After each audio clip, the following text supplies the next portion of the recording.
दोस्तों, स्वागत है आप सभी का टू द पॉइंट के इंडियन इकोनॉमी के सेशंस में।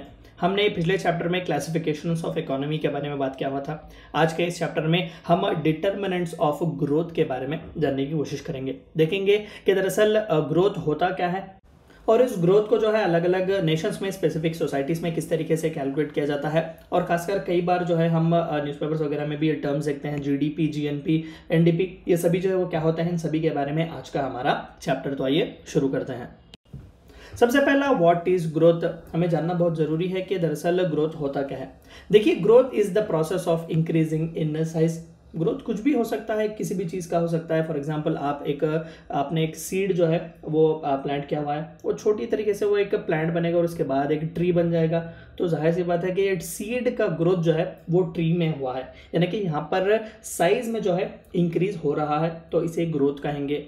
तो क्या ग्रोथ पॉजिटिव भी है या फिर नेगेटिव होता है?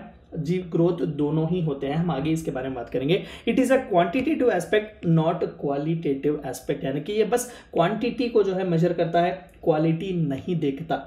यानी कि बस आप इन टर्म्स ऑफ साइज, अगर कोई भी चीज़ आप इकोनॉमी भी ग्रो होती है, लेकिन क्या वो पॉजिटिवली ग्रो हो रही है या फिर नेगेटिवली ग्रो हो रही है? क्योंकि इन्फ्लेशन अगर ज़्यादा हो और वहाँ पर जाहिर सी बात है कि इकोनॉमी में जितने भी पैसे क्यों ना आए वो बड़ी आसानी से खर्च हो जाएंगे, क्योंकि इन्फ्लेशन लेवल्स भी जो है वो हद से ज़्यादा होंगे। तो इस तरीके से नेगेटिव ग्रोथ भी इकोनॉमी में होता है। तो ये क्वान्टिटेटिव एस्पेक्ट है, यानी कि ग्रोथ को डिटरमाइन करने या फिर ग्रोथ के जो कोई भी इंपॉर्टेंट डिटर्मिनेंट्स हैं उन्हें स्केल करना, उन्हें जो है रिकॉर्ड वगैरह करना, ये बस एक क्वांटिटेटिव मेजर है, क्वालिटेटिव मेजर नहीं है। क्वालिटेटिव मेजर जो है वो डेवलपमेंट है। हम आगे के चैप्टर में ग्रोथ वर्सेस डेवलपमेंट में इसके बारे में इन डिटेल पढ़ेंगे।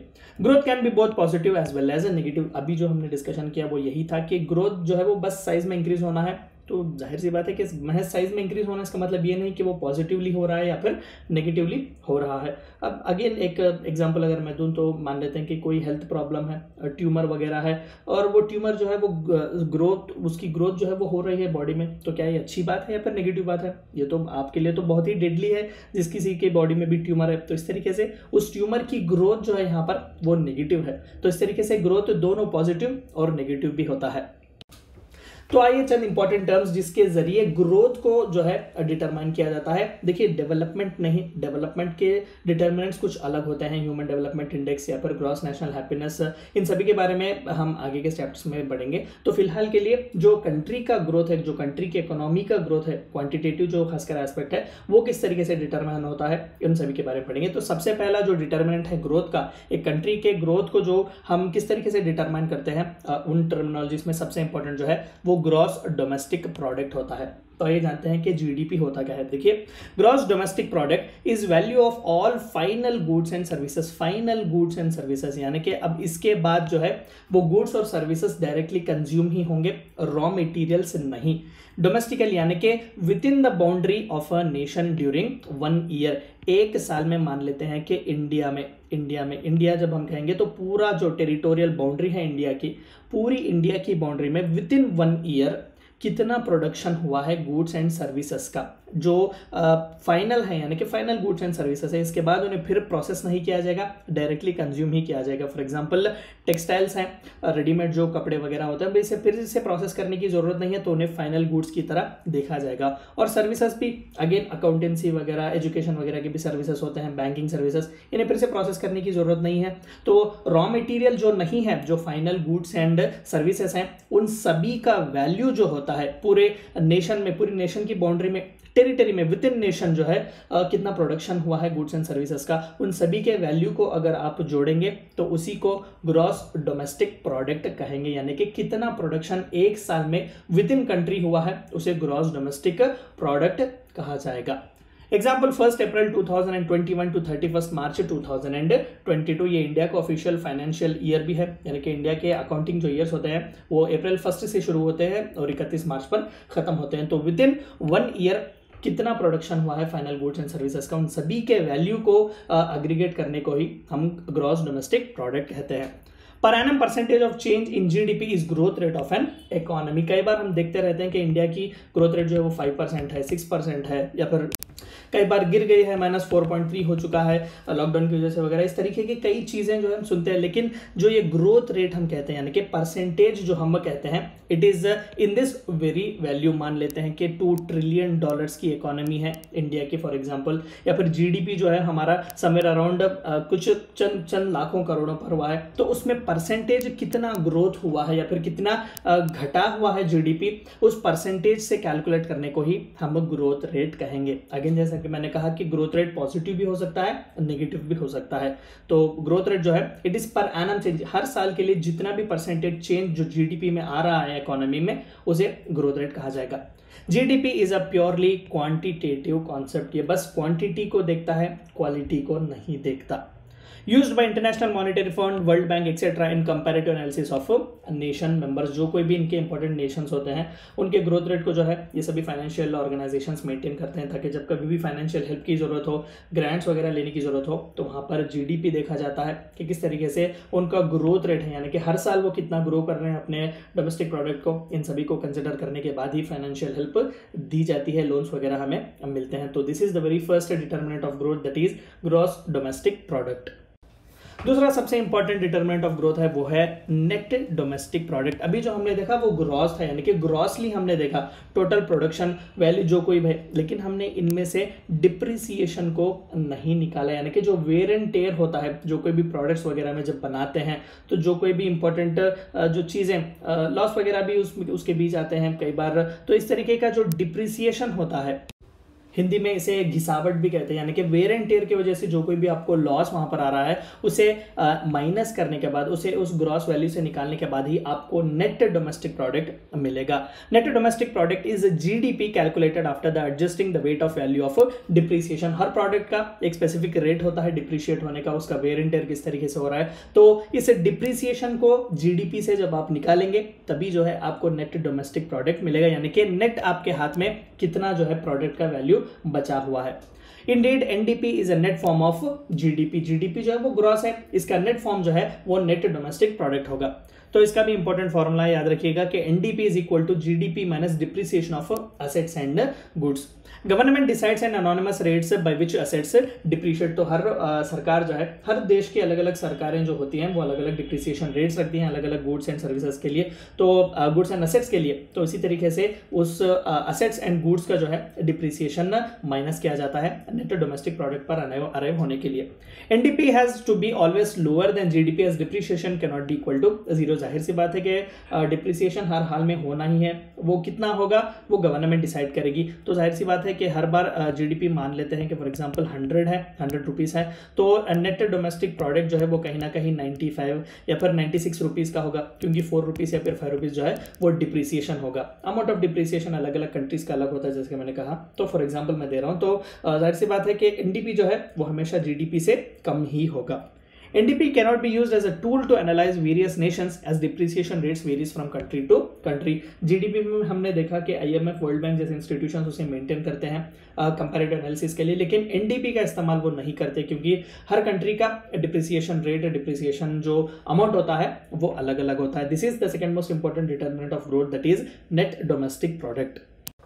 तीसरा जो सबसे इंपॉर्टेंट डिटरमिनेंट ऑफ ग्रोथ है वो है ग्रॉस नेशनल प्रोडक्ट, GNP। अभी हमने देखा कि विद इन बाउंड्री जो है, विद इन इंडिया की टेरिटरी जो कोई भी प्रोडक्ट्स बनाए जाते हैं, इररिस्पेक्टिव क्या वो इंडियन बना रहा है या फिर फॉरेनर इंडिया में आके बना रहा है, दैट इज डिफरेंट इशू। जो विद इन इंडिया की डोमेस्टिक टेरिटरी में बन रहे हैं उन्हें ग्रॉस डोमेस्टिक प्रोडक्ट कहा जाएगा।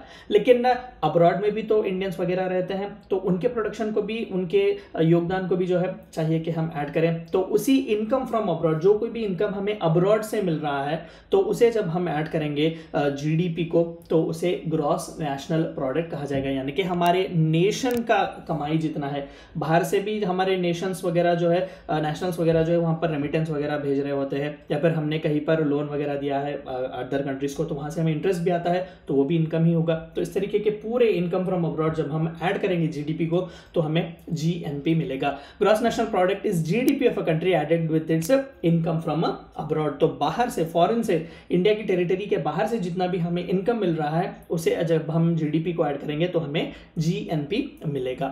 Trade balance, interest of external loans, private remittances etcetera are added as external income to GDP.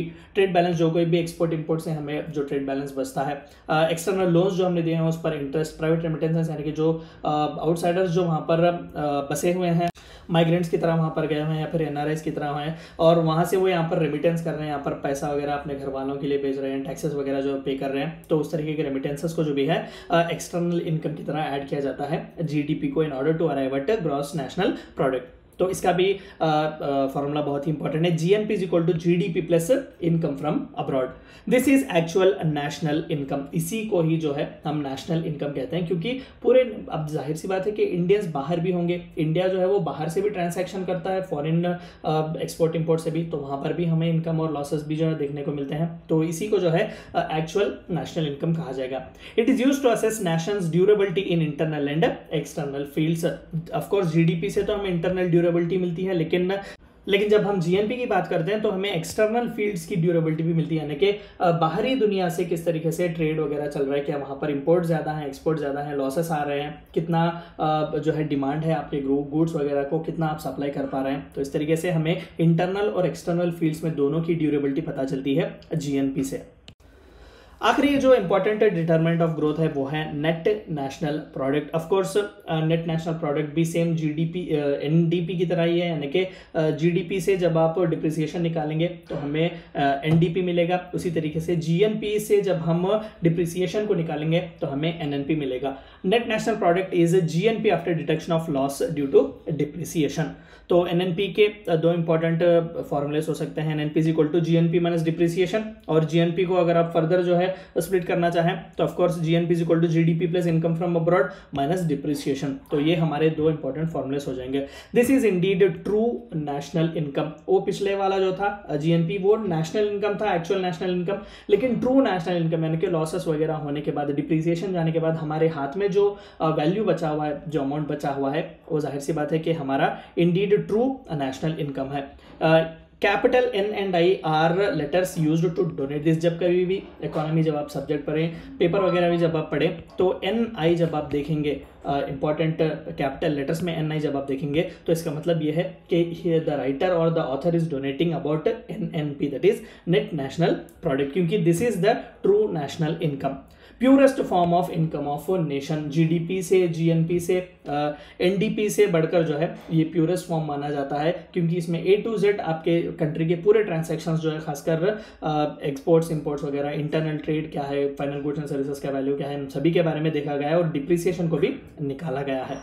तो net national product divided by population is per capita income, यानी कि हर इंडिविजुअल जो है कितना अर्न कर रहा है। फॉर एग्जांपल एवरेज मान लेते हैं कि 130 करोड़ हिंदुस्तान की आबादी है और कहीं ना कहीं नेट नेशनल प्रोडक्ट सम 1000 करोड़ हैं, तो जब हम नेट नेशनल प्रोडक्ट को इस पूरे पॉपुलेशन से डिवाइड करते हैं तो जितना अमाउंट हमें मिलता है, फॉर एग्जांपल 38,000 रुपीज़, तो ये पर कैपिटा इनकम है, यानी कि हर इंडिविजुअल जो इंडिया में कमा रहा है ऑन एन एवरेज, इसे पर कैपिटा इनकम कहा जाता है। तो this is how per capita income is derived. याद रखिएगा, ये भी बहुत इंपॉर्टेंट फॉर्मूला है कि पर कैपिटा इनकम का फॉर्मूला जो है वो net national product divided by population है। National income is widely used by International Monetary Fund, World Bank etc. for granting loans, financial helps etc. GDP के बाद अगर सबसे इम्पोर्टेंट, इनफैक्ट GDP से भी ज़्यादा इम्पोर्टेंट अगर कोई ग्रोथ का डिटर्मिनेंट है जो फाइनेंशियल इंटरनेशनल इंस्टीट्यूट्स देखते हैं, इवन UN जैसे भी ऑर्गेनाइजेशंस जो देखते हैं, वो NNP ही है, that is net national product. ये थी चंद बातें आपको जाननी थी डिटर्मिनेंट्स ऑफ ग्रोथ के बारे में। Thank you for watching my video.